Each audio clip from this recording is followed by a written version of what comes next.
बच्चों, आज हम व्याकरण का नया टॉपिक देखेंगे, प्रत्यय। प्रत्यय वे शब्दांश होते हैं जो किसी शब्द के बाद में जुड़कर उसके अर्थ में परिवर्तन या विशेषता उत्पन्न कर देते हैं।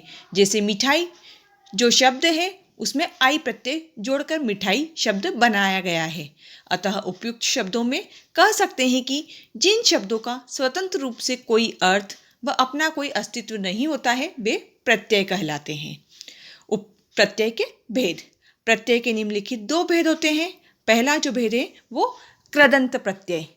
धातुओं के अंत में जिन प्रत्ययों के लगाने से धातु, संज्ञा व विशेषण आदि में परिवर्तन हो जाता है तो वे शब्द कृदंत प्रत्यय कहलाते हैं। जैसे पढ़, धातु में आई शब्दांश जोड़कर पढ़ाई शब्द बन जाता है।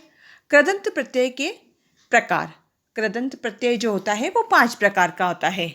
कर्तवाच्य कृदंत प्रत्यय, कर्मवाच्य कृदंत प्रत्यय, करणवाच्य कृदंत प्रत्यय और भाववाच्य कृदंत प्रत्यय। तो अब हम देखेंगे इसमें कि कृदंत वाला जो प्रत्यय है, इस प्रत्यय से बने शब्दों से कार्य करने वाले का बोध होता है। कृतवाचक में ये होता है कि इसमें कार्य करने वाले का बोध होता है।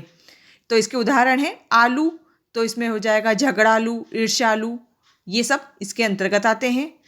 अगला देखेंगे कर्मवाच्य कृदंत प्रत्यय। इस प्रत्यय से बने शब्द से कर्म का बोध होता है। जैसे नी मतलब ओढ़नी, सूंघनी, कहानी। करणवाच्य कृदंत प्रत्यय। अगला जो है वो करणवाच्य कृदंत प्रत्यय है। इस प्रत्यय से बने शब्द से क्रिया के साथ का बोध होता है। जैसे आ, ई, नी, न, ये इसके उदाहरण हैं। और इनसे बने हुए जो शब्द हैं वो जैसे झूला, झटका, भूला, मटका, ये है। अगला जो है वो है भाववाच्य कृदंत प्रत्यय। ये भाववाच्य कृदंत प्रत्यय देखेंगे हम।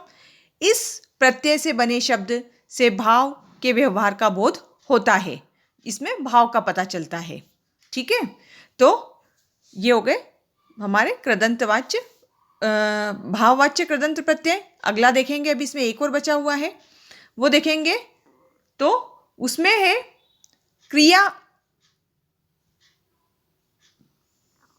क्रियार्थक कृदंत प्रत्यय। इन प्रत्ययों के योग से क्रिया, विशेषण, संज्ञा, अवयव शब्दों का निर्माण होता है। इसमें ता, य, या, कर, आ, ते ये प्रत्यय आते हैं। ये इसके उदाहरण हैं। तो इसमें जैसे या हुआ तो खाया, पिया, आया, सोया, इस टाइप के उदाहरण इसमें आएंगे। अब जो अगला है उसमें है तद्धित प्रत्यय। दूसरा जो भाग था वो है तद्धित प्रत्यय। धातु के अतिरिक्त संज्ञा, सर्वनाम, विशेषण आदि शब्दों से जुड़कर नवीन शब्दों की रचना करते हैं तो उन शब्दों को हम तद्धित प्रत्यय कहा जाता है। जैसे मानव शब्द में ता शब्दांश जोड़कर मानवता शब्द बनता है। तद्धित प्रत्यय के प्रकार। विद्वानों ने तद्धित प्रत्यय के अनेक प्रकार माने हैं, परंतु तद्धित प्रत्यय के भी निम्नलिखित प्रकार हैं, वो यहाँ पर दिए गए हैं। तो हम देखते हैं, पहला जो है वो कर्तवाच्य तद्धित प्रत्यय, दूसरा है भाववाच्य तद्धित प्रत्यय, फिर तीसरा जो है संबंधवाचक तद्धित प्रत्यय है, फिर चौथा जो है वो लघुतावाचक तद्धित प्रत्यय है, फिर गणनावाचक तद्धित प्रत्यय है। कर्तवाचक में है, इसमें कार्य के करने वाले का बोध होता है। भाववाच्य में इसमें भाव व्यक्त कर होता है। और संबंधवाचक इसमें इस प्रत्यय से संबंध का बोध होता है। और लघुतावाचक प्रत्यय में इस प्रत्यय में लघुता का बोध होता है। लघुता मतलब छोटी चीज का। गुणवाचक में इस प्रत्यय में संख्या का बोध होता है। गुणवाचक में संख्या का बोध होता है। और अगला है सादृश्यवाचक तद्धित प्रत्यय। इसमें इस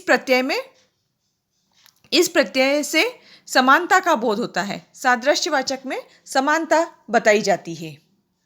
अगला देखेंगे इसमें, तो जो अगला है वो है गुणवाचक तद्धित प्रत्यय, फिर है स्थानवाचक तद्धित प्रत्यय, फिर है स्त्रीलिंगवाचक तद्धित प्रत्यय, फिर है बहुवचनवाचक तद्धित प्रत्यय। तो जो गुणवाचक है इस प्रत्यय से गुण का बोध होता है। स्थानवाचक में इस प्रत्यय से स्थान का बोध होता है। स्त्रीलिंगवाचक में इस प्रत्ययों के प्रयोग से शब्द स्त्रीलिंगवाची बन जाते हैं। फिर बहुवचनवाचक, इन प्रत्ययों के योग से शब्द बहुवचनीय बन जाते हैं, जैसे बालाएं, मालाएं, लताएं, इस टाइप के। प्रत्यय और उपसर्ग में अंतर। प्रत्यय किसी शब्द के में जोड़ा जाता है, जैसे सौभाग्य शब्द के अंत में वती प्रत्यय जोड़ने से सौभाग्यवती बन जाता है। इसके विपरीत उपसर्ग को किसी शब्द के आरंभ में जोड़ा जाता है, जैसे शासन शब्द के आरंभ में अनु उपसर्ग जोड़ने से अनुशासन शब्द बना है। तो जो इसकी एक्सरसाइज है वो हम खुद सॉल्व करेंगे। निम्नलिखित प्रत्यय लगाकर दिए गए उदाहरणों के अनुसार कर्तावाचक तद्धित बनाइए। तो इस एक्सरसाइज को आप सॉल्व करेंगे, ये आपका वर्क रहेगा कल का।